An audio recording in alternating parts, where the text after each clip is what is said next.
Okay, get ready to dive deep today. We're tackling a topic that always blows my mind. I mean, how babies go from like totally helpless newborns to, well, little walking, talking humans in just 2 years. Yeah, no kidding. It's unbelievable how much learning happens in such a short time. Right, like it's not just basic stuff. We're talking about like language and how they understand, the world around them and even like social cues and things. It really is remarkable. It turns out babies aren't these blank slates we used to think they were. They come pre-wired with a lot more than we realize. And that's actually what's so cool about the research we're looking at today, these excerpts from this child development textbook. Oh, interesting. Yeah, and the name of the file, if you want to look it up, is Burgles 12 Lecture Slides 06.pdf. But anyway, it really pushes back against this idea that babies just kind of passively soak up information. Right. One of the big things that stood out to me was this idea of the eager mind.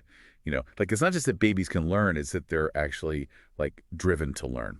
Yeah, okay, so what's the like evidence for this eager mind thing? Well, the text cites some research by Luca and Wilburn, I think it was, and they found that infants actually show a clear bias towards, gathering information. Oh, wow. It's like they're born with this insatiable curiosity. Yeah. Constantly looking for new experiences, trying to figure out how things work. So like from an evolutionary perspective, that kind of makes sense, right? Absolutely. Yeah, I mean, a curious, engaged baby is more likely to, learn what they need to survive. Okay, so it's not just cute that they stare at everything and try to put everything in their mouths. It's actually like essential for them to develop. Exactly. They're born into this world they don't understand at all. Yeah. That drive to explore, it's like essential for them to figure things out. Wow, that's amazing. And it seems like this drive is really tied to their like senses. The research talks a lot about how babies use their senses, especially hearing and sight, as like major learning tools. Oh, yeah, for sure. So what can you tell me about that? Like, how do they use those senses? Well, let's start with hearing. We all know how much babies love the sound of the human voice. But what's really cool is what's happening like beneath the surface. They're not just enjoying the sound. They're actually picking up on really subtle differences in sounds, even as newborn. Oh, really? Even as newborns. So, like, how do we even know that? Like, how do we know they're not just responding to, the tone or the emotion in someone's voice? Well, researchers have actually done experiments where they play babies. Very similar sounds like pa and ba, and even newborns can tell the difference. No way. It's amazing. Yeah, and those subtle sound variations, those are basically the building blocks of language. That's mind-blowing. It really makes you realize how much is going on in those little brains even before they can, say a word. And what's even more amazing is that babies can actually hear those subtle differences in a lot of different languages at first. But then as they get older, they kind of specialize, focusing on the sounds they hear most often. So I guess it shows how like adaptable the infant brain is, right? Exactly. Oh. It's being shaped by experience constantly. So I'm just thinking, like, if you expose a baby to multiple languages early on, are they more likely to keep that ability to distinguish those sounds? That's exactly right. Yeah. It's like their brains are open to all these possibilities, all the sounds of human language, and then they narrow it down based on their environment. It makes you wonder, like, what if we gave babies even more exposure to different languages, right? What kind of learners could they become? Yeah, that's a great point. That's a really great question. It makes me think about, like, the implications for parents and caregivers. But before we get too far ahead of ourselves, what about sight? You mentioned sight. How does vision, play into this whole early learning thing? Well, one of the most interesting things is something called gaze following. You probably notice this, like how babies will instinctively track their caregiver's gaze. Oh, yeah, all the time. So they're basically trying to figure out what you think is important by following your line of sight. Oh, that makes sense. Yeah, like they're always trying to see what you're looking at. Right. And it's not just about, being nosy or anything. It actually suggests an early understanding of some pretty complex ideas. Like what? Well, for one thing, it suggests an early grasp of physics. Babies start to understand that objects exist even when they can't see them. Oh, so like object permanence. Exactly, object permanence. And that's partly through this, gaze following. And it's also a window into their developing social world. So they're, learning about like shared attention? Exactly. Understanding that you and I can both be interested in the same thing. Wow, so babies are picking up on all these subtle cues, like all the time, and forming these foundational understandings about the world just by watching us. Exactly. And this ties into this concept of core knowledge, which the text also talks about. Oh, right, core knowledge. Remind me what that is again? Basically, it's this idea that babies are born with some basic understanding of the physical world and social cues. It's like they come pre-programmed with certain truths about how things work. Oh, interesting. Like, the idea that objects fall down, not up, or that faces are important to pay attention to. Okay, so they're not like starting completely from scratch. Right. They have these building blocks to work with. Okay, that's fascinating. It really does challenge, how we traditionally think about babies. So this makes me wonder, like, if they're capable of all this, what about memories? Like, can they even remember things from those early months? Because it seems like most people can't remember anything before like 3 or 4 years old. Yeah, that's a great question. You've just hit on this really fascinating topic called infantile amnesia, which has puzzled scientists for a long time. Older theories, even Freud's, thought that infants couldn't store memories at all in that first year. Oh, wow. But more recent research suggests something different is going on. Okay, so you're saying they can form memories. Yes, but it's complicated. The text outlines three conditions that need to be in place for these early memories to really stick. Oh, okay. I'm all ears. What are these conditions? So first of all, the experience has to be similar to real life, not some kind of artificial lab setting. Babies seem to learn and remember best when things are, authentic. Okay, that makes sense. Then the baby has to be super motivated. If they're not interested or engaged in the experience, the memory's less likely to form. So it's not just about what we do, it's about how the baby reacts to it. Exactly. Yeah. And then finally, there have to be specific memory retrieval aids, like reminders, repetition. The more a baby encounters something, the more likely they are to remember it. Oh, yeah, just like us. Right, exactly. Just like us. Repetition reminders, they help us too. So if all those conditions are right, those early experiences can have a lasting impact on a baby's mind. But what about this idea that, we can't actually remember anything before a certain age? Right. Well, that's the mystery of infantile amnesia, right? It seems like even though they can form memories, access to those memories later in life is a whole different story. So the memories are in there somewhere, but we just can't get to them. Why is that? Well, there are a lot of theories about that, but one key factor seems to be the development of language. Oh, interesting. How does that work? How does language play into memory? Well, think about how we organize and retrieve our own memories. Hmm. We use language to, categorize things, to label our experiences. So since infants haven't fully developed their language skills, it's possible that their memories are stored differently, Okay, yeah. which makes them harder to access later on, when language becomes our main way of thinking. That's really interesting. So, like, as their language skills develop, does that make it easier for them to access those earlier memories? It's a bit of a chicken and egg situation, to be honest. It's hard to know which comes first, the ability to form these complex memories or language, but they seem to be, connected in a complex way. Wow, this is already blowing my mind. Like, they're not just passively experiencing the world, they're really actively trying to make sense of it, forming memories, building that foundation for learning. Exactly. And that learning and development follows some pretty predictable patterns. And the text actually introduces this classic framework for understanding that. It's called Piaget's Stages of Sensorimotor Intelligence. Oh, yeah, Piaget. I vaguely remember him from college, but it's been a while. Remind me about his theory. Okay, so Piaget's theory, is not perfect, but it gives us a really useful way of understanding how infants learn through their senses and actions. He identified 6 different stages of sensorimotor intelligence, and each one is marked by certain, cognitive milestones. Okay, so let's break it down. Where do we start? Well, the first 2 stages, which happened, from birth to about 4 months old, are all about the baby exploring their own body. Okay. At first, they're mostly just reacting reflexively, Right. but they pretty quickly start developing these little habits based on those reflexes. So, like sucking their thumb. Exactly. Yeah. It seems so simple. But even that is a form of learning. They're starting to understand cause and effect, Yeah. that their actions can lead to pleasurable sensations. It's incredible how even those like little things are actually building that foundation for more complex learning later on. Exactly. And as they move into stages 3 and 4, which is roughly from 4 months to a year old, their focus starts to shift outward Yeah. towards, you know, objects and people in their environment. So it's not just about them anymore. Right.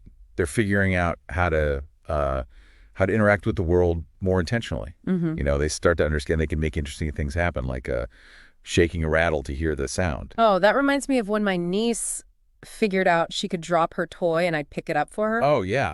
It was like a game. Yeah, that's a perfect example. It might seem like just a game, but she's actually learning about uh, cause and effect. Yeah. You know, and that her actions can influence other people's behavior. It's amazing how quickly they figure that out. It is.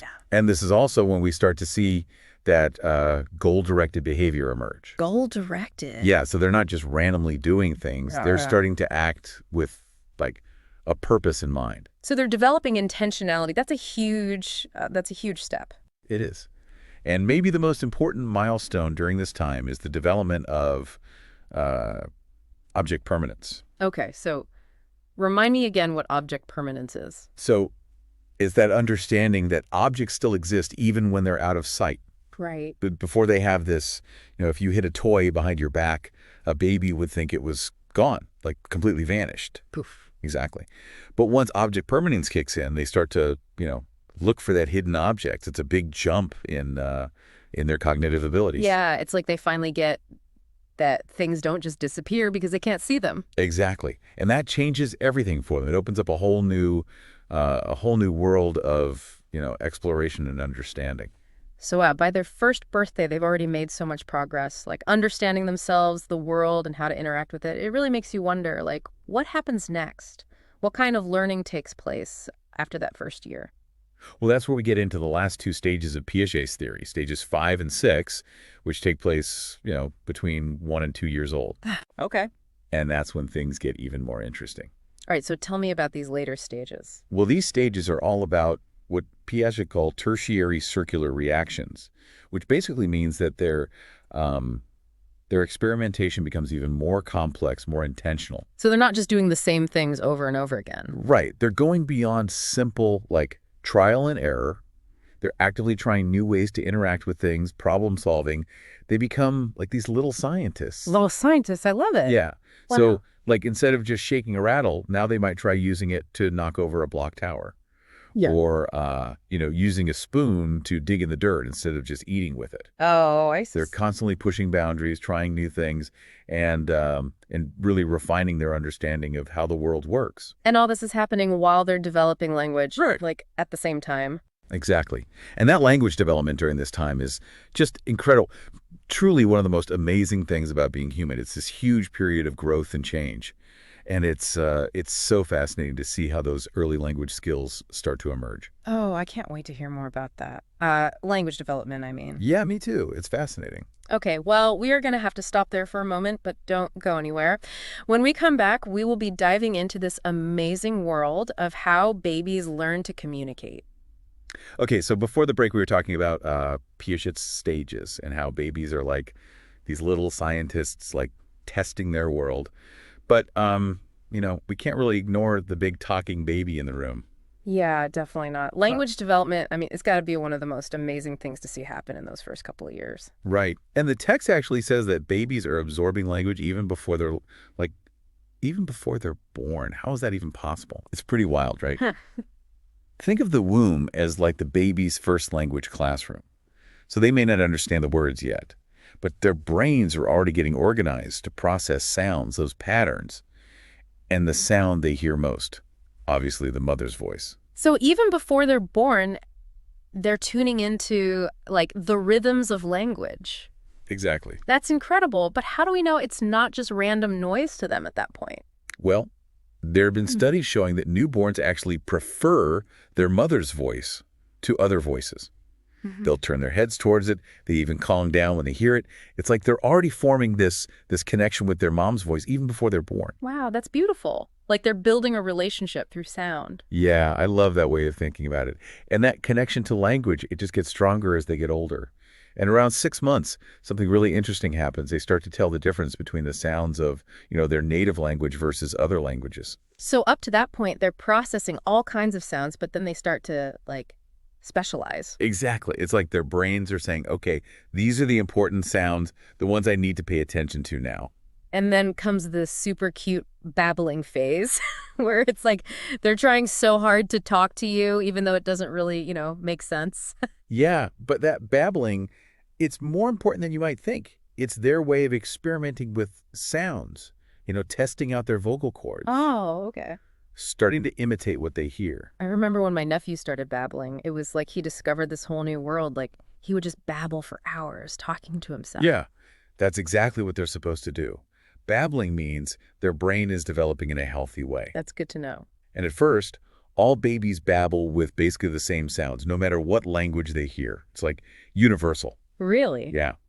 But around 12 months, their babbling actually starts to sound like their native language. So their environment starts to shape those sounds. Exactly. And around 10 months, we see another milestone, which is pointing. Pointing. Seems pretty simple. It is simple, but it's also like really profound. It marks this major shift in how they can communicate. Because before they can actually talk, they can point at things they want, things they're interested in. It's how they share their attention with you. Yeah. And it's a big step toward, developing actual language. Yeah, like they're saying, or I want that. Yeah. Before they have the words, right? Right, exactly. And then finally, around their first birthday, usually we see the emergence of those first words. It's a big moment. It really is.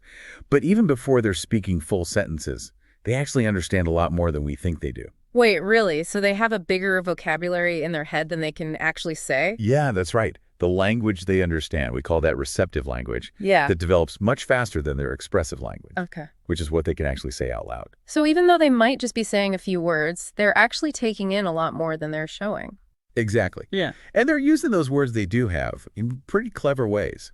So around 12 months, we usually see something called holophrases start to appear. Golf phrases, what's that? So a holophrase is just a single word, but represents a whole thought, like a whole idea. For example, a baby might say milk, and that means I want milk. Makes sense. Or up to mean pick me up. Wow, it's incredible how much meaning they can pack into one little word. I know, right? They're becoming expert communicators, like using those few words they have to express all sorts of things.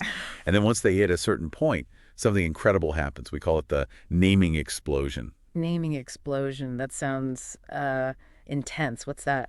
It is pretty intense. Once a baby has learned about 50 words, suddenly they start learning new words, like super fast. It's like 50 to 100 new words every month. Wow. What triggers that? It seems like they just suddenly figure out how powerful words are, that connection between the word and what it means. And once they have that, they just soak up new words like a sponge. So from babbling to single words to this naming explosion, it's like they're climbing a ladder, higher and higher. I love that analogy. And remember, all of this is influenced by, nature and nurture. Okay, so what do you mean by that? So on the one hand, you have the biological stuff, right? Our brains are basically designed to acquire language. Yeah. It's part of what makes us human. But then you also have the environment, which plays this huge role in shaping how that language actually develops. So like the language they hear, how people talk to them, all of that matters. Absolutely. It all shapes their language skills. Mm-hmm. And this brings us to some of the big theories about how language acquisition actually happens. The text presents three main perspectives on that. Each one has its strengths and weaknesses. Okay, I'm ready. What are they? All right, so the first one's often associated with B.F. Skinner, and it emphasizes the importance of learning and reinforcement when it comes to language development. We sometimes call this the behaviorist view. So this theory is all about nurture then, like they learn language through their interactions with the environment. That's right. Skinner argued that language acquisition is basically operant conditioning. Okay. So babies get rewarded for making sounds that sound like words, and eventually, they learn to connect those sounds to what they mean. So like if a baby says mama and then their mom gets all excited and gives them a hug, that reinforces the connection. Exactly. And that consistent reinforcement helps their language skills get better. Okay, yeah, that makes sense. But is it really that simple? Is that the only thing driving language development? Well, that's where the other theories come in. The second one focuses on social and communication impulses behind language. It says that babies are driven to learn language because, they're social creatures.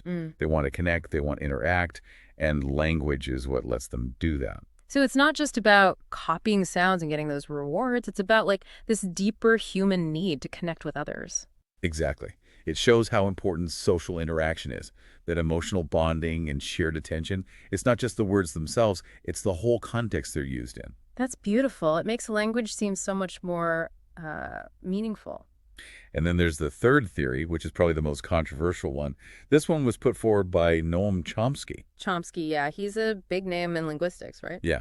His theory is often called the nativist perspective. Yeah. So he basically said that humans are born with this ability for language, like a language instinct that's built into our brains. Okay. He even proposed that we have this thing called a language acquisition device, or LAD for short, which is like this mental structure that lets us learn language super fast. So Chomsky thought we're born with language, not that we learn it. Well, kind of. He said that the basic rules of grammar and syntax are universal, like we're born with them. So babies can pick up the specific rules of, their language quickly because they already have this underlying framework. So if language is innate, then why do they even need to be exposed to it? Why don't they just start speaking perfectly from day one? Good point. That's where the environment still comes in. Chomsky knew that babies need exposure to language to kind of activate this innate capacity they have, I see. like a seed that needs the right conditions to grow. So it's a combination then, even in his theory. Exactly. Even though he focused a lot on biology, he still acknowledged that the environment's important in how that language actually develops. Okay, so we've got behaviorism, which is all about those rewards. We've got social interaction, where connection is key. And we've got nativism, where we're born with this language instinct. It's a lot. So which one is right? That's the million-dollar question. Uh-huh. There's probably truth to all three of them. Language development is really complex, and it's probably a lot of things working together. So maybe it's not about choosing one, but more about understanding how each one contributes to the big picture of how language develops, right? Exactly. Some aspects of language might be more about reinforcement. Others might be more about social interaction and other, those innate structures. The research really points to this interplay of all those things. It's mind-blowing to think about how much is going on in their little brains as they figure out how to communicate. And I love how these theories show that it's nature and nurture, not one or the other. Yeah, definitely. And this actually brings us back to something we mentioned earlier. What kind of environments can we create that really help this learning process? Because even though babies are born with this incredible ability for language, the environment is still crucial. Yeah, that's a great point. And I think that leads perfectly into our next segment where we'll be looking at the real world implications of all this research. What can parents and caregivers actually do to support this development? And we're back, ready to wrap up our deep dive into infant cognition. Wow. I'm a little overwhelmed, to be honest. It's incredible how much learning happens in just those first 2 years. I know, right? It really makes you think differently about babies. They're not just sitting there, soaking things up. They're actively involved in how they develop. It's like we've underestimated them, like big Yeah. time. So knowing all this now, how does it actually play out? What can parents and caregivers do to help this learning process along? Well, I think the main thing is to really pay attention to the kind of environment we're creating for babies. Give them chances to explore, to experiment, to really engage with everything around them. So it's not just about giving them toys and stuff. It's more about giving them space to learn and grow on their own terms. Exactly. Remember that eager mind idea.